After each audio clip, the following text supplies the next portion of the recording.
हाँ, हमने अभी पढ़ा इंटरफेरेंस ऑफ वेव्स। तो इंटरफेरेंस ऑफ वेव्स में सुपरपोजिशन होगा, सुपर इम्पोज्ड हो जाएंगे दो या दो से ज्यादा वेव्स। हम दो का एग्जांपल लेते हैं फॉर द सिंप्लिसिटी, दो से ज्यादा भी हो सकते हैं।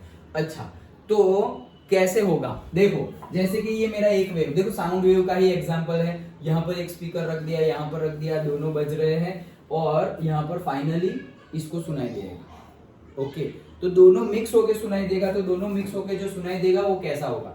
तो सबसे पहले ये जो ऊपर वाला है, ओके, उसका इक्वेशन है y1 is equals to a1 sine omega t minus k x, positive x में जा रहे हैं इसलिए माइनस, a1 उसका एम्पलीट्यूड है, y1 उसका डिस्प्लेसमेंट है। सिंपल, ये फेज है, हमने जो पता है वही। वैसे ही ये दूसरा है, तो दूसरे का भी देखो क्या है, y2 is equals to a2 sine omega t minus k x plus 5। क्या है? प्लस 5। मतलब कि a2 क्या है? इसका एम्पलीट्यूड, साइन फंक्शन जो हमारा है वो, ये फेज है। लेकिन देखो इसका जो फेज है omega t minus k x, यहां पर भी omega t minus k x है, प्लस 5 है। मतलब इन दोनों के बीच में फेज डिफरेंस क्या है? 5। फेज डिफरेंस 5 मतलब 5 का ये 5 आगे है, 5 एंगल आगे है। मतलब सपोज 30 डिग्री आगे है, 45 डिग्री आगे, 90 डिग्री आगे, पाई 180 डिग्री आगे, ये आगे है। समझ में आ गया? दोनों की फ्रीक्वेंसी हमने देखो 2 पाई एफ मतलब ओमेगा आ जाएगा, 2 पाई फ्रीक्वेंसी एफ और 2 पाई एफ करेंगे तो ये हमारा ओमेगा भी मिल जाएगा, angular frequency. Okay, so omega भी मिल गया तो ओमेगा भी सेम ही होगा। तो इंटरफेरेंस में हमने क्या बोला? Same frequency, same wavelength and same direction. तो देखो सेम डायरेक्शन है, ओके, फ्रीक्वेंसी देखो omega T omega T, okay, और वेवलेंथ भी क्या होगा? सेम ही होगा। वेवलेंथ अगर हम निकाले, ओके, तो वो भी क्या होगा? सेम ही होगा। डन? ओके, सो मतलब इसका वेवलेंथ सपोज लैम्बडा 1 है, इसका वेवलेंथ सपोज लैम्बडा 2 है, तो lambda 1 is equals to lambda 2 is equals to lambda, ऐसा हम बोल सकते हैं। ओके, फेज डिफरेंस है। फेज डिफरेंस मतलब जैसे कि यहां पर से ये वेव स्टार्ट हो गया है, ये ऐसे, अभी अगर 90 डिग्री का फेज डिफरेंस हुआ तो क्या होगा? तो अगर 90 डिग्री का फेज डिफरेंस हुआ तो मेरा दूसरा ये जब 90 डिग्री कंप्लीट कर देगा, ओके, ये टोटल होता है 2 पाई, ये है पाई, तो ये 90 डिग्री, तो ये ऐसे जाएगा। डन? ओके, लेकिन कहने के लिए देखो फ्रीक्वेंसी दोनों की क्या? सेम। फ्रीक्वेंसी दोनों की सेम। वेवलेंथ भी अगर यहां से यहां की डिस्टेंस तुम निकालोगे, वो सपोज 10 सेंटीमीटर है, तो यहां से यहां तक की जो डिस्टेंस है वो भी 10 सेंटीमीटर ही होगी। तो वेवलेंथ भी सेम है, डायरेक्शंस ऑफ प्रोपेगेशन भी सेम है और फ्रीक्वेंसी भी सेम है। डिफरेंस क्या निकला? 5 का फेज डिफरेंस। मतलब कि 5 मतलब देखो ना, ये यहां जब स्टार्ट हो रहा है और ये π/2 एंगल पे पहुंच गया, तब तो ये भाई साहब अभी स्टार्ट हो रहा है, ये π/2 पे पहुंचा, फिर ये पाई, ये तो हमने डिस्कस कर लिया ना, ये पाई है, ये 2 पाई है। ओके, तो ये जब π/2 पे पहुंचा तब ये स्टार्ट कर रहा है, मतलब कि ये π/2 एंगल आगे है। डन? आगे है, ऐसा ही बोलेंगे ना। तो वैसे ही हमने बोला कि y2 जो है वो 5 एंगल आगे है, ये जल्दी स्टार्ट हो गया है, मतलब अंडरस्टूड? ओके, तो दोनों के बीच में 5 का फेज डिफरेंस समझ में आ गया। तो अब इन दोनों का सुपरपोजिशन और से सुपर इम्पोज हो रहे हैं दोनों के दोनों, तो क्या होगा? तो फाइनली जो हमारा डिस्प्लेसमेंट मिलेगा, फाइनल डिस्प्लेसमेंट, ओके, तो वो कितना होगा? तो ये जो हमारा इनिशियल है दोनों का y1 और ये y2 दोनों का सम कर देंगे उतना होगा। हमने यही तो सुपरपोजिशन में देखा था कि डिस्प्लेसमेंट फाइनली क्या होगा? वेक्टर एडिशन कर देते हैं, वैसे ही दोनों का सम कर दो तो दोनों का सम कर देंगे उतना होगा। ओके, तो दोनों के सम में क्या करेंगे? तो दोनों के सम में वो दिखेगा कैसे? a sin omega t minus k x plus theta, ऐसा दिखेगा। ये एक इक्वेशन, ये दूसरा इक्वेशन, तो दोनों का सम करना है, दोनों का सम करेंगे तो फाइनल इक्वेशन कैसे दिखेगा? ए मतलब क्या है? ये a1 और ये a2, दोनों का सम करोगे तब जाके, मतलब सम करना है, क्या करना है वो अभी हम डिस्कस कर रहे हैं। लेकिन a1 और a2 से तुम्हें क्या मिल जाएगा? a मिल जाएगा। और ये जो sin omega t minus k x और sin omega t minus k x plus 5 है, उससे हमें मिल जाएगा sin omega t minus k x plus theta. ये 5 एंगल तो था फेज डिफरेंस दोनों के बीच में, लेकिन ये थीटा क्या है? थीटा रिजल्टेंट का इनिशियल के साथ एंगल है। देखो जैसे कि हम वेक्टर एडिशन करते थे, जैसे कि ये मेरा A1 है, एम्पलीट्यूड 1, ये मेरा A2 है, एम्पलीट्यूड 2। तो अगर हम दोनों का एडिशन करना हो तो क्या करते थे, याद करो, A का फॉर्मूला मतलब vector A plus vector B that is equals to square root of A square plus B square plus 2AB cos theta, वही था फॉर्मूला। तो वैसे ही करना है, A is equals to square root of A square plus B square plus 2AB cos theta. अब ये cos theta क्या है, दोनों वेक्टर के बीच का एंगल, तो यहाँ पे cos फाई लिया हुआ है हमने, क्यों, क्योंकि दोनों के बीच का एंगल कितना है, दोनों अगर यहाँ पर ये मैं फाई लिखता नहीं तो सेम एंगल पे हो जाते, ओके, लेकिन यहाँ पर फाई लिखा है मतलब दोनों के बीच का एंगल कितना है, फाई, तो ये दोनों के बीच का एंगल। अब तो ये क्या होगा, तो देखो अगर स्क्वायर कर दे तो A square is equals to A1 square plus A2 square twice A1 A2 cos phi, ऐसा हो जाएगा, सिंपल है, ओके। तो ये हमें क्या मिल गया, फाइनल एम्पलीट्यूड मिल गया, मतलब तुम्हें A1 पता होगा और A2 पता होगा तो A1 A2 की वैल्यू पुट कर दो, फाई भी पता होगा, सारी की सारी फाई अभी हमने ड्रॉ किया था, वहां कितना लिया था, π/2, वो 30 डिग्री भी हो सकता है, 45 भी हो सकता है, कोई भी एंगल हो सकता है दोनों के बीच का। तो सारी की सारी वैल्यू पुट करोगे तो हमें फाइनल ए मिल जाएगा। फाइनल ए मतलब जो हमारा रिजल्टेंट, ये दोनों वेव का फाइनल एक बन के जो हमें सुनाई दे रहा है साउंड वेव, वो साउंड वेव जो रिजल्टेंट वेव है उसका एम्पलीट्यूड हमें मिल गया ये फॉर्मूला से। डन, सिंपल है, ओके। नाउ हमने डिस्कस किया था कि जो इंटेंसिटी ऑफ द वेव है वो उसके एम्पलीट्यूड के स्क्वायर के डायरेक्टली प्रोपोर्शनल है और इक्वल टू है, ये हमने देखा था, याद है ना, अभी अभी देखा था 2 क्लास पहले। So I1 is equals to A1 square, ये A1 क्या है, एम्पलीट्यूड, नॉट द एरिया। अच्छा, तो I1 is equals to A1 square मतलब अगर इसकी इंटेंसिटी, पहले वाले वेव की इंटेंसिटी फाइंड करनी हो तो उसके एम्पलीट्यूड का स्क्वायर कर दो तो वो हमें मिल जाएगा। वैसे ये सब कुछ आएगा हाँ 12th में, तो ध्यान से, ये दूसरा है, ये दूसरे का भी एम्पलीट्यूड अगर है तो उससे मैं इंटेंसिटी निकाल सकता हूं, तो I2 is equals to A2 का स्क्वायर। Done, okay. अब ये A1 स्क्वायर और A2 स्क्वायर है, उसकी वैल्यू अगर मैं यहां पर पुट कर दूं तो कर सकते हैं। तो देखो A स्क्वायर को क्या बोलेंगे हम, A square is equals to तो I ही है, तो final intensity is equals to final amplitude का स्क्वायर, तो I स्क्वायर को I लिख दिया। ये A1 स्क्वायर, तो A1 स्क्वायर को मैं I1 लिख सकता हूं, तो A1 स्क्वायर को I1 लिख दिया, A2 स्क्वायर को I2 लिख दिया, फिर 2, फिर अगर A1 स्क्वायर I1 है तो दोनों साइड स्क्वायर रूट कर दो, तो यहां पर हो जाएगा square root of I1 is equals to A1, ऐसा हो जाएगा। तो A1 की जगह क्या लिख सकते हैं, स्क्वायर रूट ऑफ I1, फिर A2 की जगह क्या लिख सकते हैं, स्क्वायर रूट ऑफ I2, और cos फाई तो है ही, तो अगर मेरे पास square root of I1 square root of I2 ऐसा है तो मैं उसको ऐसा लिख सकता हूं, square root of I1 I2। Done, तो वैसे ही लिखा हुआ है, अंडरस्टूड, ओके। तो ये था हमारा इंटरफेरेंस का फॉर्मूला, ये यहाँ पे ये रहा, देखो I1 plus I2 plus 2 square root of I1 I2 cos phi, where phi is the angle between the two waves, phase difference, angle बोलो या फिर phase difference between the two waves, okay.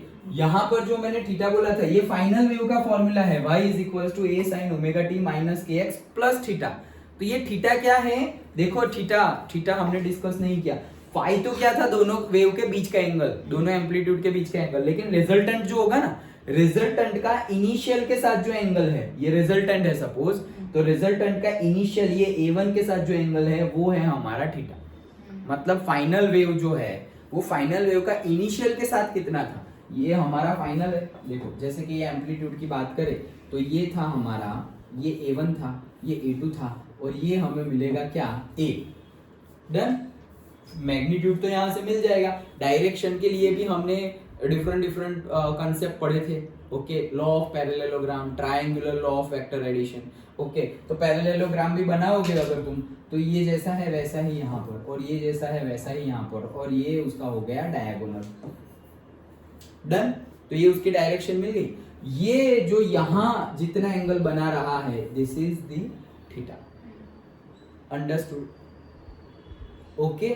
Theta क्या है वो बता रहा हूं, final में थीटा है, फाई नहीं है, फाई हमारा एम्पलीट्यूड में है, अंडरस्टूड, पक्का समझ में आ गया, श्योर, चलो तो आगे बढ़े। और यहां पर पर्टिकुलरली ये थीटा अगर हमें फाइंड भी करना हो तो हमारे पास फॉर्मूला है, जनरली ये नहीं, यही ज्यादा सबसे ज्यादा यूज होने वाले फॉर्मूला है, लेकिन अगर पूछा जाए तो हमें पता होना चाहिए तो तुम ये याद रख लो टेन थीटा का फॉर्मूला क्या है, मतलब ये जो थीटा है उसका टेन थीटा का फॉर्मूला क्या है, a2 sin phi upon a1 plus a2 cos phi। Okay, मतलब तुम वैसे याद रख सकते हो tan theta is equals to a2 by a1 आएगा, जैसे tan theta is equals to y by x आता है, याद रखने की ट्रिक बता रहा हूँ। Tan theta is equals to y by x आता है, तो y मतलब a2 है और x मतलब a1 है, तो a2 बाई a1 आने वाला है। अच्छा, तो a2 sin phi upon a2 cos phi इतना लिख दो, a2 sin phi upon a2 cos phi, लेकिन ये जो a2 cos phi है उसके साथ प्लस a1 है। Done, a2 sin phi upon a2 cos phi, तो देखो a2 तो कैंसिल हो जाएगा, तो sin phi by cos phi रहेगा, तो सामने इधर हमने tan थीटा लिखा हुआ है, सिर्फ ऐसे ही कोई कॉम्बिनेशन से तुम्हें याद रह जाए उसकी बात करें कि कोई भी टाइप की मिस्टेक नहीं होनी चाहिए। तो क्या है sin phi by cos phi tan phi होता है, लेकिन ये सिर्फ हम याद रख रहे हैं, यहाँ पर तुम गलती से a1 cos phi ना लिख दो, a2 sin phi upon a1 cos phi, तो गलत हो जाएगा फिर। ओके, तो फॉर्मूला क्या है, a2 sin phi upon a2 cos phi plus a1। Done, ये टेन थीटा का फॉर्मूला है, ज्यादातर हमें यही फॉर्मूलाज यूज होंगे, लेकिन फिर भी अगर कोई न्यूमेरिकल में या कहीं पर पूछ ले कि जो फाइनल वेव हमें मिल रहा है वो इनिशियल के साथ कितने एंगल से डिफरेंट होगा, उनके बीच में फेज डिफरेंस क्या होगा, वो अगर कई बार पूछ ले कभी भी, तो ये फॉर्मूला है। Done, simple.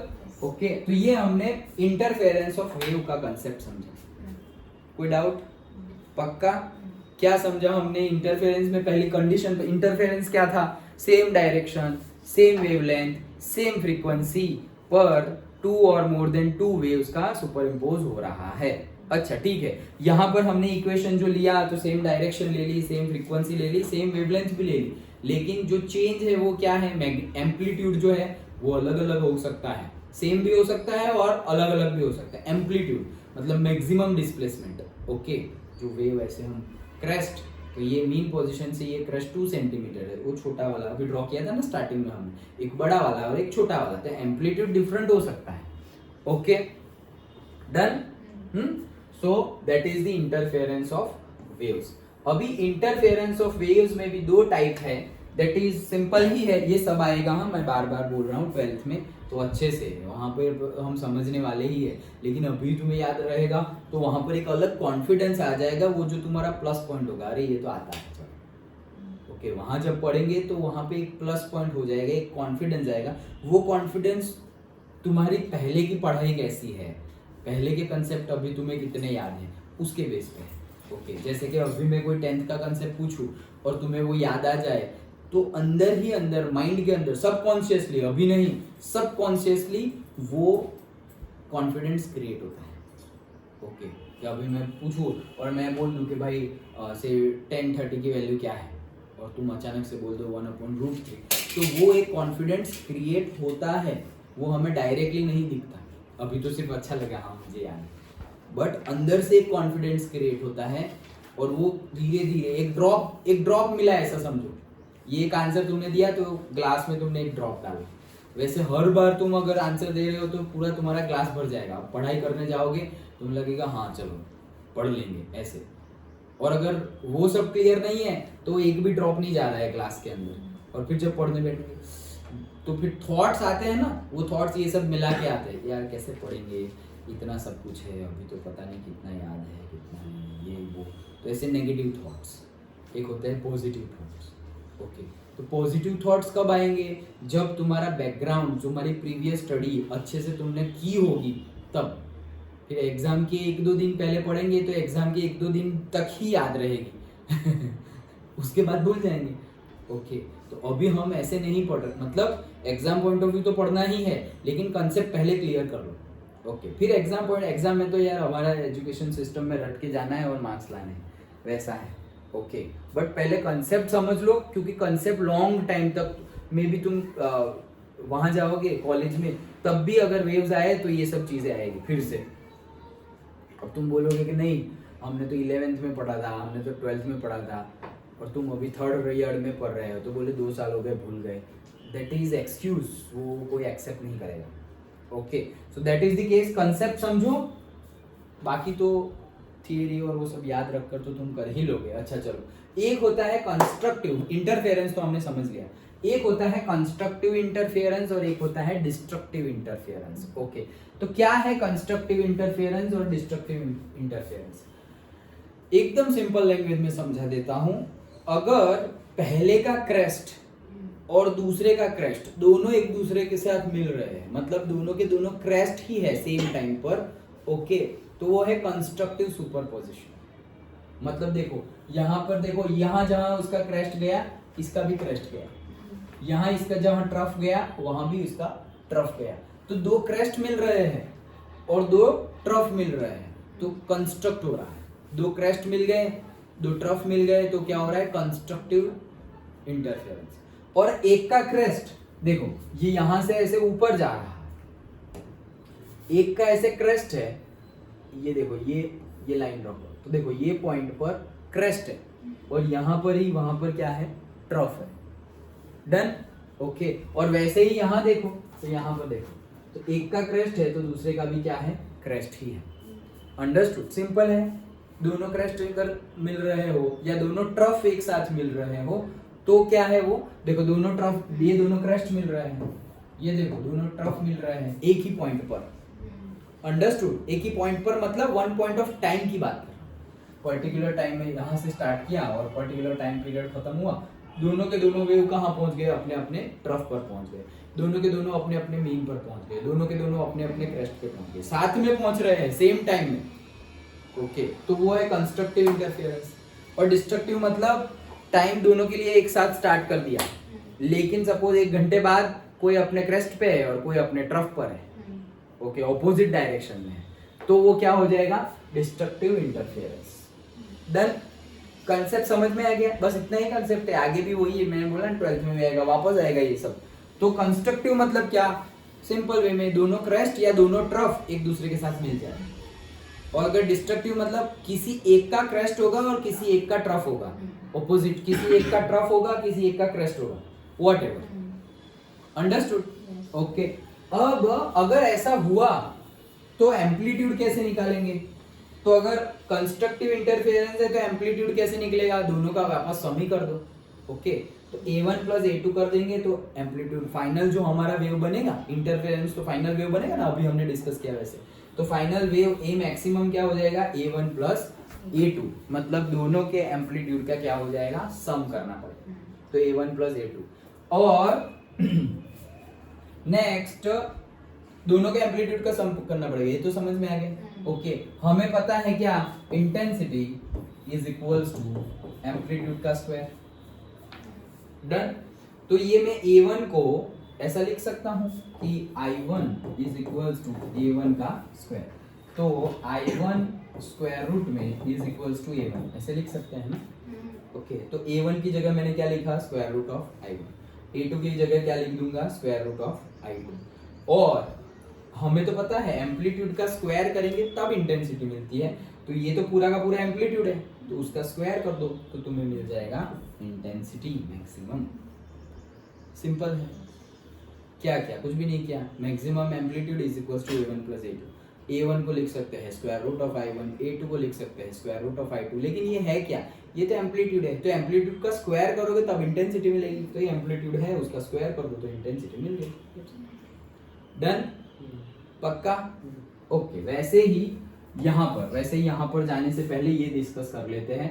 तो देखो ये दोनों के बीच में डिफरेंस होगा, फेज डिफरेंस, तो वो फेज डिफरेंस कितना होगा? जैसे अभी हमने डिस्कस किया था ना कि फेज डिफरेंस फाई का होगा, तो ये फाई क्या क्या हो सकता है इंटरफेरेंस में? अभी हमने डिस्कस किया कि एक वेव का इक्वेशन हमने क्या लिखा था? y इज इक्वल्स टू से a1 sine omega t minus kx, और दूसरे का क्या लिखा था? y2 is equals to a2 sine omega t minus kx plus phi, मतलब दोनों के बीच में फाई का फेज डिफरेंस है। तो यहाँ पर दोनों के बीच में फाई कितना फेज डिफरेंस होगा? तो दोनों के बीच में 0 का फेज डिफरेंस होगा। सपोज 0 का फेज डिफरेंस मतलब देखो मैंने ड्रॉ करके बताया था लास्ट थियरी में, देखो जैसे कि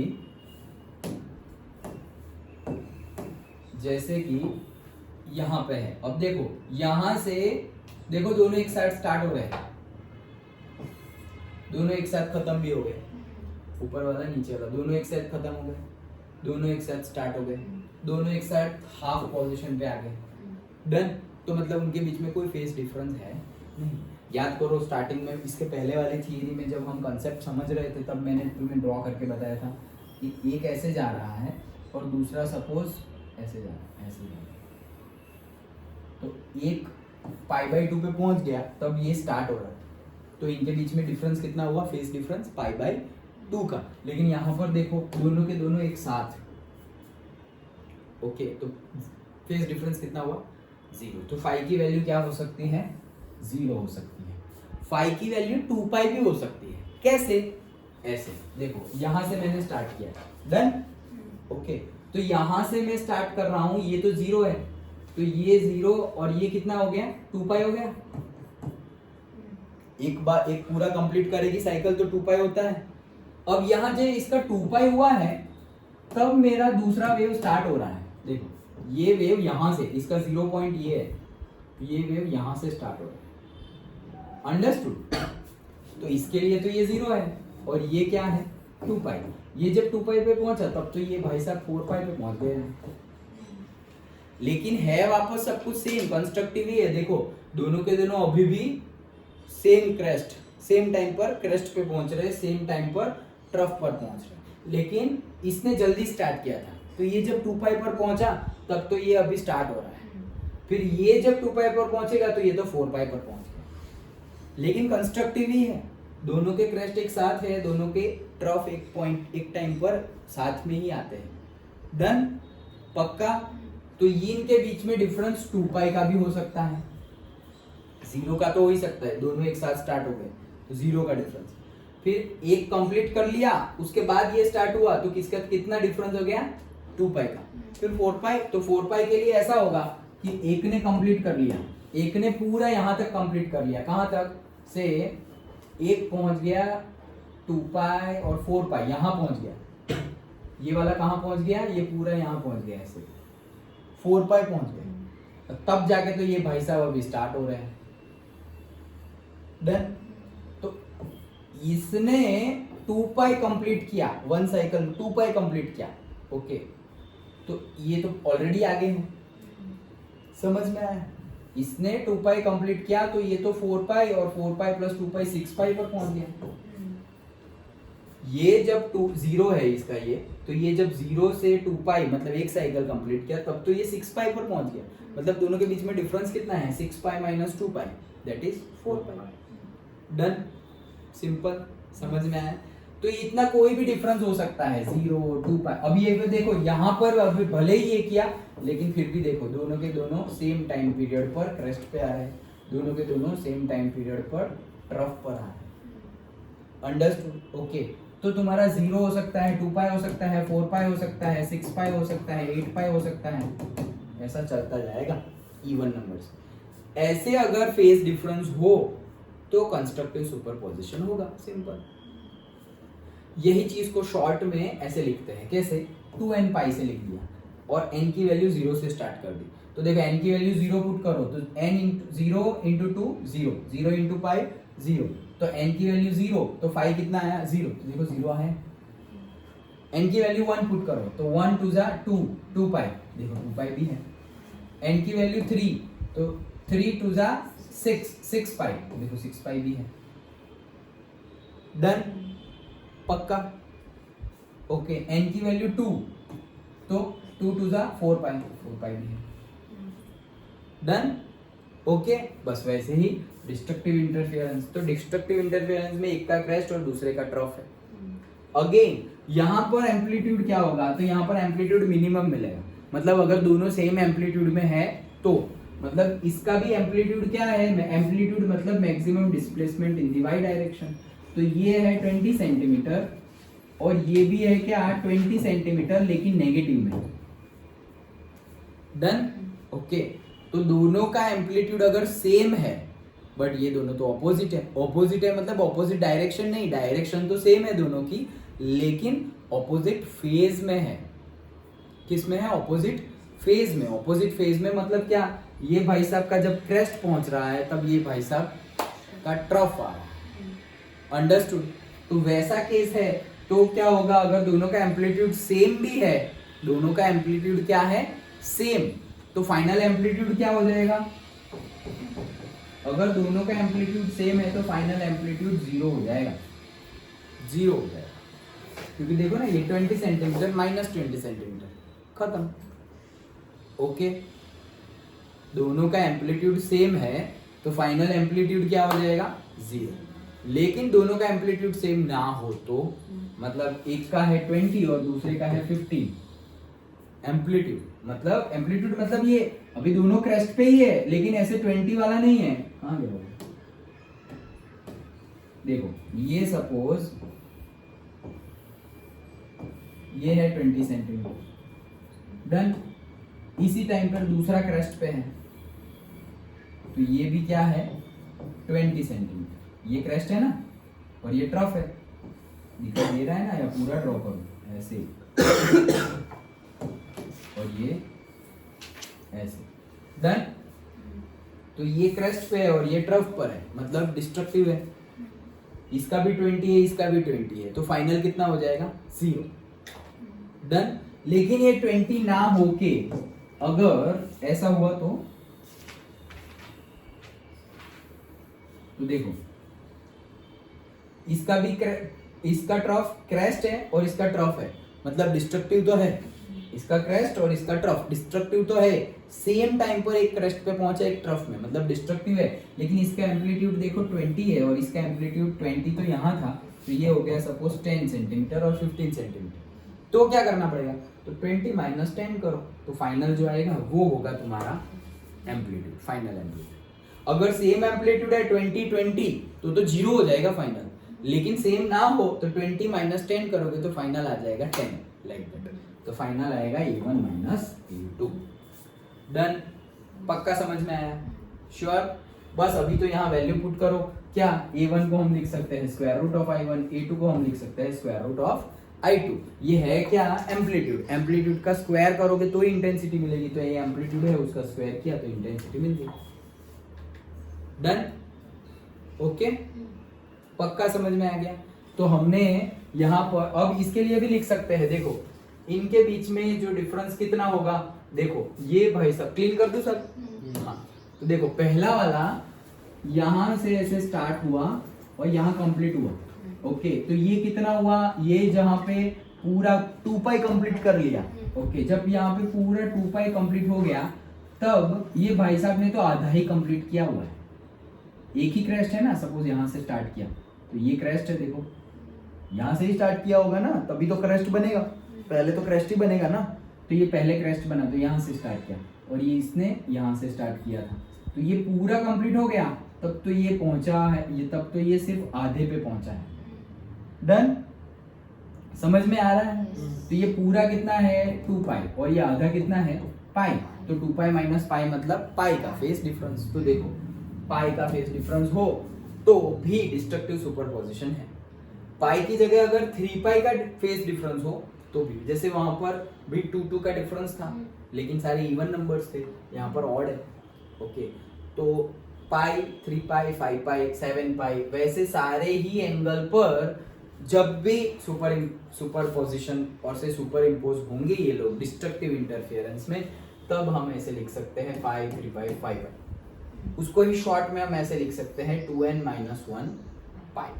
अगर n की जगह 1 पुट करोगे, यहाँ n की जगह 1 से स्टार्ट किया है, n की जगह 1, वहां पे n की जगह 0 था, तो ये 1 पुट कर दो तो 2 इंटू 1 2, 2 माइनस 1 1, 1 इंटू पाई पाई, तो देखो आ गया पाई, n की जगह 2 पुट करो, 2 2 जा 4, 4 माइनस 1 3, 3 इंटू पाई 3 पाई, आ गया, तो 1 2 3 वैसे पुट करोगे, तो ये शॉर्ट में ये भी पूछ सकते हैं एमसीक्यू में कि डिस्ट्रक्टिव सुपरपोजिशन में 2n minus 1 into pi, 2n minus 2n plus 1 into pi, 2n pi, 2n minus 2, ऐसा कुछ भी लिख देंगे A B C D MCQ में, तो 2n माइनस 1 इंटू पाई। कई बुक में ये भी है 2n प्लस 1 पाई, कई रेफरेंस बुक में ऐसा भी है, okay, 2n plus 1 pi for destructive superposition और डिस्ट्रक्टिव से इंटरफेरेंस केस। तो उस केस में अगर तुम्हें पाई लाना हो तो क्या करेंगे, तो वहां पे n की वैल्यू 0 से स्टार्ट होती है, यहां से नहीं, 0 से स्टार्ट होगा। तो 0 पुट कर दो तो ये तो पूरा 0 हो जाएगा। 0 इंटू 2 0, 0 प्लस 1 1, 1 इंटू पाई 5 आ गया। फिर 1 पुट करो तो 2 1 जा 2, 2 प्लस 1 3, 3 इंटू पाई 3 आ गया। डन। तो अगर प्लस 1 लिखा है बीच में तो 0 से स्टार्ट करना, लेकिन माइनस 1 लिखा है तो 1 से स्टार्ट करना। तो दैट इज ऑल्सो इम्पोर्टेंट कि n की वैल्यू तुम कहां से पुट कर रहे हो, कई बुक में ऐसा भी गिवन है। अंडरस्टूड? ओके तो फिर ऐसे आंख बंद करके नहीं 2n माइनस 1 ही था, 2n माइनस 1 ही था और तुम टिक करके आ गए, लेकिन वहां पर n की वैल्यू तो देखो 0 से स्टार्ट हो गई। अभी यहाँ पर तुम 0 पुट कर दो तो 2n माइनस यहाँ 0 इंटू 2 0, 0 माइनस 1 माइनस 1, तो माइनस पाई आंसर आएगा। तुम्हारा तो पाई से स्टार्ट होना है। ओके तो देखो ये तो देखना है, लेकिन n की वैल्यू कहां से स्टार्ट हो रही है वो भी देखना है। और अगर तुम्हें दोनों में सेम रखना है कि n की वैल्यू 0 से ही स्टार्ट हो रही है, तो वहां पे 2n पाई और यहाँ पर क्या 2n प्लस 1 पाई, दोनों 0 से स्टार्ट हो तो। लेकिन अगर यहाँ 1 से स्टार्ट हो तो यहाँ पे बीच में माइनस होगा। छोटी छोटी बातें हैं लेकिन यहाँ पे ही मार्क्स चले जाते हैं। ओके समझ में आ गया? पक्का? तो ये हमने सुपरपोजिशन समझा। सुपरपोजिशन के बाद डिफरेंट डिफरेंट केस समझे कि ऐसे ऐसे केस हो सकते हैं। कौन कौन से? इंटरफेरेंस हो सकता है, बीट फॉर्मेशन हो सकता है, स्टैंडिंग वेव्स बन सकते हैं एंड लिसाजू फिगर्स बन सकते हैं। उसमें से जो फर्स्ट है इंटरफेरेंस ऑफ वेव्स वो हमने समझा, जिसमें सेम फ्रीक्वेंसी, सेम वेवलेंथ और सेम डायरेक्शन होगी।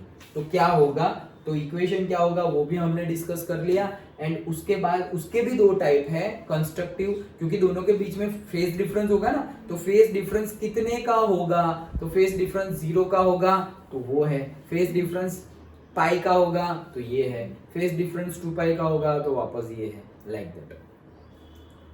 लेकिन देखो इसमें कभी भी फेज डिफरेंस आधा नहीं है, मतलब पाई बाई 2 नहीं है। मैंने तो तुम्हें सिर्फ बताया था कि दोनों के बीच में फेज डिफरेंस है, तो एक ने पाई बाई 2 कंप्लीट किया तब दूसरा स्टार्ट हो रहा है, मतलब दोनों के बीच में कुछ फेज डिफरेंस है, वो तो मैं बता रहा था। लेकिन मतलब समझ में आ गया कि दूसरा पाई बाई 2 पे पहुंचा तब दूसरा वाला, पहला वाला पाई बाई 2 पे पहुंचा तब दूसरा वाला स्टार्ट कर रहा है, मतलब दोनों के बीच में फेज का डिफरेंस है, वो मैं समझा रहा। लेकिन कंस्ट्रक्टिव और डिस्ट्रक्टिव सुपरपोजिशन में और इंटरफेरेंस में क्या होगा, एक पाई पर पहुंच जाएगा तब दूसरा स्टार्ट होगा, तो ये कौन सा है, डिस्ट्रक्टिव। ओके, एक 2 पाई पर पहुंच जाएगा और तब दूसरा वाला स्टार्ट होगा, तो ये कौन सा है, कंस्ट्रक्टिव। नंबर याद रखो, 0, 2 पाई, 4 पाई, 6 पाई वो सारे के सारे कंस्ट्रक्टिव है, और पाई, 3 पाई, 5 पाई, 7 पाई वो सारे के सारे डिस्ट्रक्टिव। सिंपल है, समझ गए?